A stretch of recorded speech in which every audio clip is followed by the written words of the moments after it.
এবার আল্লাহ রাব্বুল আলামিন আবার ডাক দিয়ে বলবেন আজরাইল আখবিরনি মা ইয়াবকা, ও মালাকুল মাউত আর কে কে বেঁচে আছে তুমি আমাকে খবর দাও। মালাকুল মাউত আজরাইল ফেরেশতা আবার বলবে আল্লাহ জিন জাতি শেষ, মানুষ জাতীয় শেষ, সমস্ত ফেরেশতারাও শেষ, শুধুমাত্র আমি আর তুমি বেঁচে আছি। কিন্তু তুমি তো আল হাইয়ুল কাইয়ুম, তুমি তো শাশ্বত আমার আল্লাহ, তোমার কোনো লয় নাই ক্ষয় নাই, তোমার কোনো মৃত্যু নাই। এবার আল্লাহ রাব্বুল আলামিন বলবেন মালাকুল মাউত তুইও মর। আল্লাহ রাব্বুল আলামিন যখন মালাকুল মাউতকে বলবে আখবিরনি মা ইয়াবকা, আজরাইল তুমি আমাকে খবর দাও এই পৃথিবীতে আর কে কে বেঁচে আছে।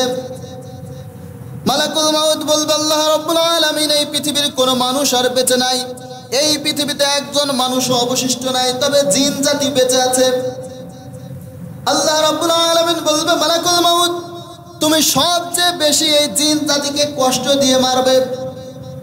সংক্ষেপে বলছি জিন জাতির মৃত্যু হয়ে যাবে। আল্লাহ রাব্বুল আলামিন আবার ডেকে বলবে আখবিরনি মা ইয়াবকা, আজরাইল আর কে কে বেঁচে আছে। মালাকুল মাউত বলবে মানুষ শেষ, জিন জাতিও শেষ, ফেরেশতা জাতি বেঁচে আছে। আল্লাহ রাব্বুল আলামিন বলবে তাদের রূহ কবজ করে ফেলো। আজরাইল আল্লাহর আদেশ পাওয়ার পরে সমস্ত ফেরেশতাদের রূহ কবজ করে ফেলবে। এবার আল্লাহ রাব্বুল আলামিন বলবেন আজরাইল আখবিরনি মা ইয়াবকা আর কে কে বেঁচে আছে। মালাকুল মাউত বলবে সমস্ত মানুষ শেষ, জিন জাতি শেষ, ফেরেশতা জাতিও শেষ, শুধুমাত্র চারজন ফেরেশতা বেঁচে আছে। এই চারজন হলো সাইয়েদিনা জিবরাইল আলাইহিস সালাম, মিকাইল আলাইহিস সালাম, ইসরাফিল আলাইহিস সালাম, আর আমি তোমার হুকুমের গোলাম মালাকুল মাউত। আল্লাহ রাব্বুল আলামিন বলবে যাও গিয়ে জিবরাইলের জান কবজ করো। জিবরাইলের জান কবজ করা হয়ে যাবে। এবার যাও মিকাইলের জান কবজ করো, মিকাইলের জানটাও কবজ করা হয়ে যাবে। এবার আল্লাহ রাব্বুল আলামিন বলবেন যাও ইসরাফিলের জানটা কবজ করে নিয়ে আসো। তিনজনের জান কবজ করা শেষ। এবার আল্লাহ রাব্বুল আলামিন আবার ডাক দিয়ে বলবেন আজরাইল আখবিরনি মা ইয়াবকা, ও মালাকুল মাউত আর কে কে বেঁচে আছে তুমি আমাকে খবর দাও। মালাকুল মাউত আজরাইল ফেরেশতা আবার বলবে আল্লাহ জিন জাতি শেষ, মানুষ জাতীয় শেষ, সমস্ত ফেরেশতারাও শেষ, শুধুমাত্র আমি আর তুমি বেঁচে আছি। কিন্তু তুমি তো আল হাইয়ুল কাইয়ুম, তুমি তো শাশ্বত আমার আল্লাহ, তোমার কোনো লয় নাই ক্ষয় নাই, তোমার কোনো মৃত্যু নাই। এবার আল্লাহ রাব্বুল আলামিন বলবেন মালাকুল মাউত তুইও মর,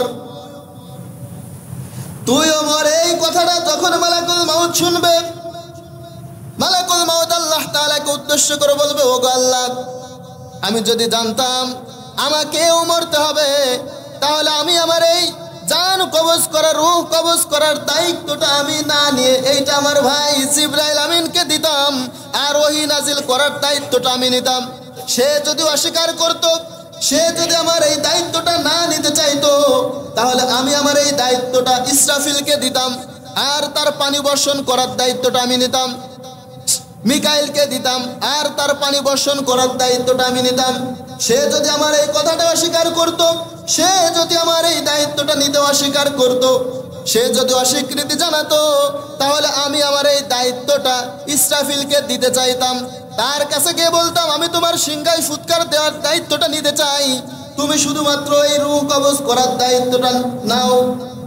আল্লাহ রাব্বুল আলামিন বলবেন মালাকুল মাউত কুল্লু মান আলাইহা ফানিউ ওয়া ইয়াবকা ওয়াজহু রাব্বিকা যুল জালালি ওয়াল ইকরাম। কার কথা?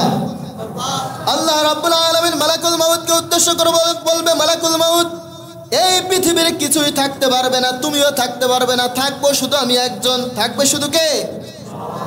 মালাকুল মাউত জান্নাত আর জাহান্নাম এই দুইটা জায়গার মাঝখানে গিয়ে সে নিজে তার রূহটা কবজ করবে।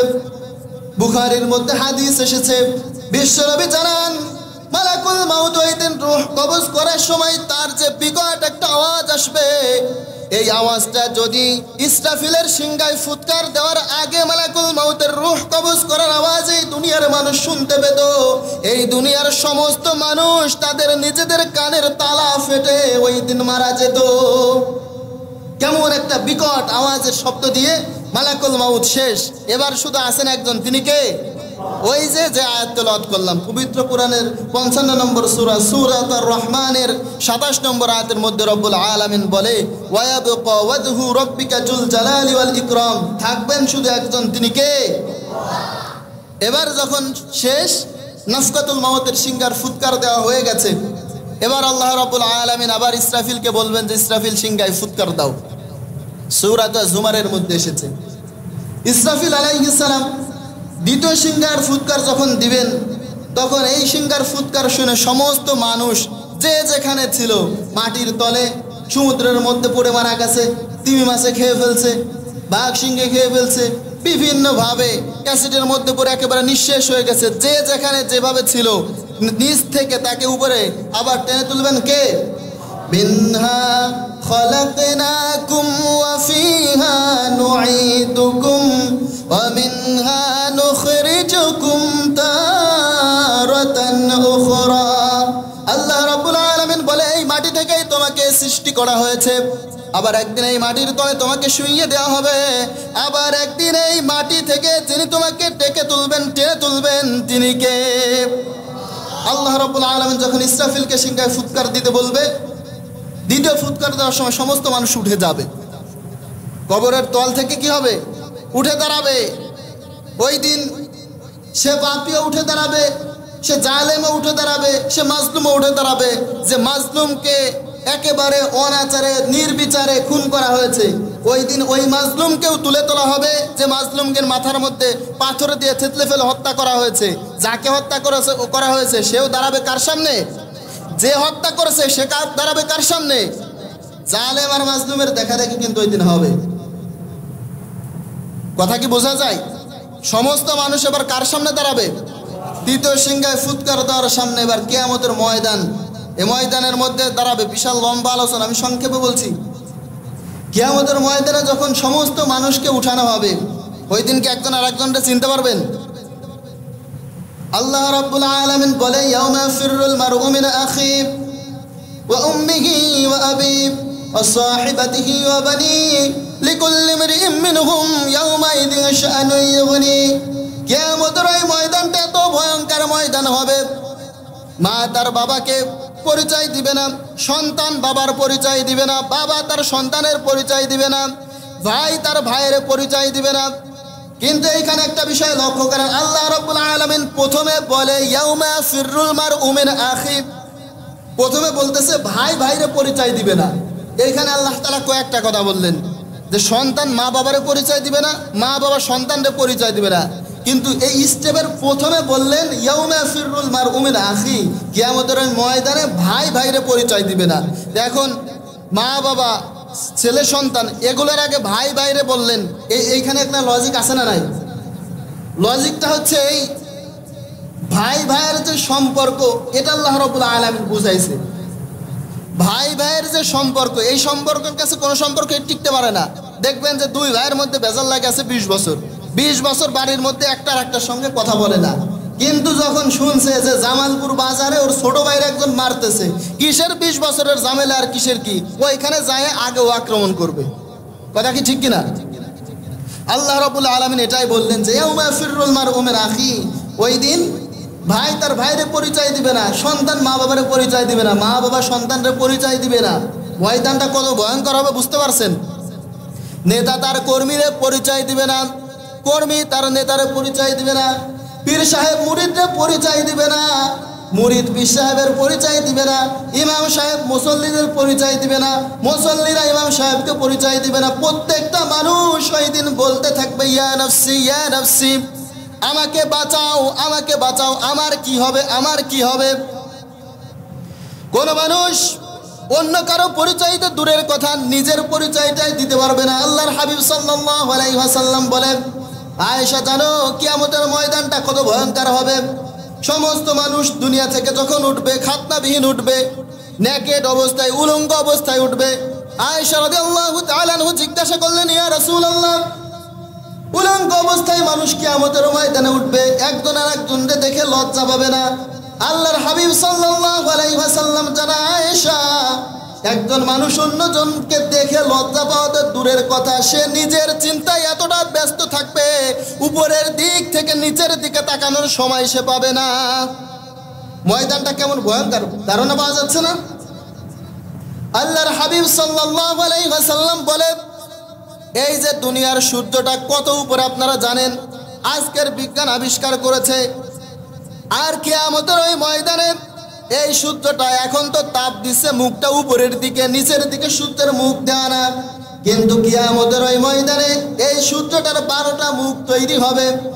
আর এই 12টা মুখ কিয়ামতের ময়দানে নিচের দিকে থাকবে, আর মাথার 1 থেকে 1.5 কিলোমিটার উপরে থাকবে। কিয়ামতের যে ময়দানটা হবে, এই ময়দানটা মাটির ময়দান হবে না, এই ময়দানটা হবে তামার ময়দান।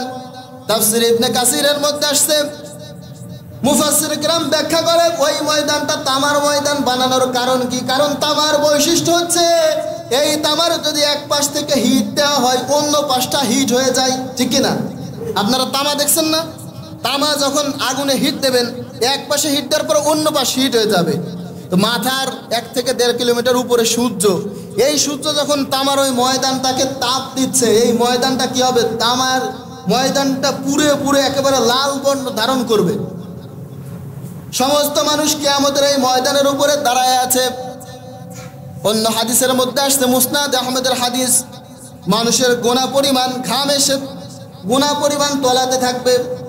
কারো গোনার পরিমাণ হবে হাঁটু সমান, সে হাঁটু সমান ঘামের পানির মধ্যে ডুবতে থাকবে। মাজা সমান, গলা সমান, কেউ পুরোটা ঘামের পানির মধ্যে ডুবতে থাকবে। ওই দিক দিয়ে আল্লাহ রাব্বুল আলামিন জাহান্নামকে ছেড়ে দিবেন। কিয়ামতের ময়দানে যখন সমস্ত মানুষ উঠে দাঁড়াবে, জাহান্নাম ছটফট করতে থাকবে। জাহান্নাম যে জীবিত, এটা আপনারা জানেন। জাহান্নামের 4খানা পা আছে, 70,000 মাথা আছে। এখন এই 70,000 মাথায় 70,000 করে মুখ আছে, তাহলে জাহান্নামটা কত বিশাল বুঝতে পারছেন তো? আল্লাহর হাবিব সাল্লাল্লাহু আলাইহি ওয়াসাল্লাম সাহাবাদেরকে নিয়ে একটা মজলিসের মধ্যে ছিলেন। বিকট একটা শব্দ তারা শুনতে পেলেন। সাহাবায়ে কেরাম আরজ করলেন, ইয়া রাসূলুল্লাহ, এই শব্দটা কিসের শব্দ? আল্লাহর হাবিব সাল্লাল্লাহু আলাইহি ওয়াসাল্লাম জানাই, আজ থেকে 70,000 বছর পূর্বে জাহান্নামের উপর থেকে একটা পাথরের খণ্ড ছোড়া হয়েছিল। আজকে 70,000 বছর পরে জাহান্নামের উপর থেকে ওই পাথরের খণ্ডটা জাহান্নামের নিচে পড়েছে। ওই নিচে পড়ার বিকট শব্দ এটা, তাহলে কত বিশাল, এটা আন্দাজ করতে পারছেন তো? কিয়ামতের ময়দানে সমস্ত জাহান্নামীরা যখন উঠবে, আল্লাহ রাব্বুল আলামিন ফেরেশতাদেরকে বলবে, জাহান্নামটাকে শক্ত করে ধরে রাখো। জিনজির দ্বারা ফেরেশতারাই জাহান্নামকে ধরে রাখবে। কিন্তু জাহান্নামের এমন বিকট আওয়াজ, ওই বিকট আওয়াজ তুলতে তুলতে জাহান্নাম জাহান্নামীদের দিকে, পাপীদের দিকে ছুটে আসবে। সমস্ত পাপীরা ভয়ে আতঙ্কে ছুটে বেড়াবে। আল্লাহ রাব্বুল আলামিন তখন তার হাবিবকে ডেকে তুলবেন সামনে। বিশ্বনবী জনাব মুহাম্মদুর রাসূলুল্লাহ সাল্লাল্লাহু আলাইহি ওয়াসাল্লাম ফেরেশতাদের কাছ থেকে কিছু পানি নিয়ে জাহান্নামের দিকে ছুঁড়ে মারবেন। এই পানিটা ছোড়া মাত্রই জাহান্নাম তার নিজের দিকে লাফাতে লাফাতে চলে যাবে। সাহাবায়ে কেরাম জিজ্ঞাসা করলেন, ইয়া রাসূলুল্লাহ, ওই পানিটা কিসের পানি হবে? ওই পানিটা কি জমজমের পানি হবে নাকি? বিশ্বনবী বলে, না। ওই পানিটা কি আবি হায়াতের পানি হবে নাকি? বিশ্বনবী বলে, না। তাহলে ওই পানিটা কিসের পানি হবে? আল্লাহর হাবিব সাল্লাল্লাহু আলাইহি ওয়াসাল্লাম বলেন, ও আমার সাহাবারা শুনে নাও, এই পানিটা আবি হায়াতের পানিও নয়, এই পানিটা জমজমের পানিও নয়। তাহলে কিসের পানি? আল্লাহর হাবিব সাল্লাল্লাহু আলাইহি ওয়াসাল্লাম বলে, ওই যে বৃদ্ধ বান্দা সারাটা জীবন গুনার মধ্যে কাটিয়েছে, একদিন সে অনুতপ্ত হলো, আল্লাহ সারা জীবন ভর গুনাহ করে ফেলেছি, আজ থেকে আর গুনাহ করব না। তাহাজ্জুদের জায়নামাজের মধ্যে দাঁড়িয়ে টপ টপ করে তার ওই লাল দাড়ি বেয়ে বেয়ে যে পানির ফোঁটাগুলো পড়েছে, আল্লাহ রাব্বুল আলামিন আজকে ফেরেশতাদের মাধ্যমে ওই পানিটা সংরক্ষণ করে জাহান্নামের দিকে ছুঁড়ে মারা মাত্রই জাহান্নামটা তার নিজের দিকে হেঁটে হেঁটে যাচ্ছে। সুবহানাল্লাহ বলবেন না? চোখের পানি, চোখের পানির যে পাওয়ার, চোখের পানির যে ওয়েট, এটা বুঝতে পারছেন আপনারা? দেখেন আল্লাহ রাব্বুল আলামিন এই বৃদ্ধ সারা জীবন কি করছে আল্লাহ কিন্তু ভালো করে জানেন, ঠিক না? যৌবনের যৌবন তার ছিল, যৌবনের যৌবন থাকা অবস্থায় শরীরের মধ্যে যখন গরম রক্ত দৌড়াতো, পকেটের মধ্যে যখন টাকা ছিল, ক্ষমতার বাহাদুরি ছিল, পাওয়ার ছিল, সব কিছু থাকা অবস্থায় আল্লাহ তাআলাকে কোনোদিন স্মরণ করে নাই, মসজিদের মধ্যে কখনো আসারও খায় নাই। এমন একটা বান্দা, সে যখন তার শেষ বয়সে এসে এখন আর তার ওই রক্ত গরম নাই, গরম রক্ত ঠান্ডা হয়ে গেছে, এখন আর তার ওই যৌবনের শক্তি নাই। সবচেয়ে বড় হাদসা, সবচেয়ে বড় বিষয়, তার পকেটের টাকাও এখন আর নাই। এই মুহূর্তে সারা দুনিয়া থেকে এই বৃদ্ধটা লাথি খেয়ে খেয়ে মসজিদের মধ্যে আসছে।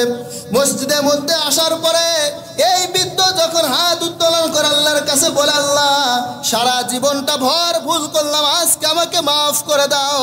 আল্লাহ রাব্বুল আলামিনের কাছে তখন ফেরেশতারা বলে, ও আল্লাহ, এই লোকটা সারা জীবন কি করছে আপনি জানেন, এরপরেও কি তাকে মাফ করে দিবেন? আল্লাহ রাব্বুল আলামিন বলে, এই বুড়া সারা জীবন কি কি করেছে সব কিছু আমার জানা, কিন্তু এখন সে যে হাত উত্তোলন করেছে তার ওই সাদা পাকা দাড়ি দেখে আমি আল্লাহর লজ্জা লেগে যায়।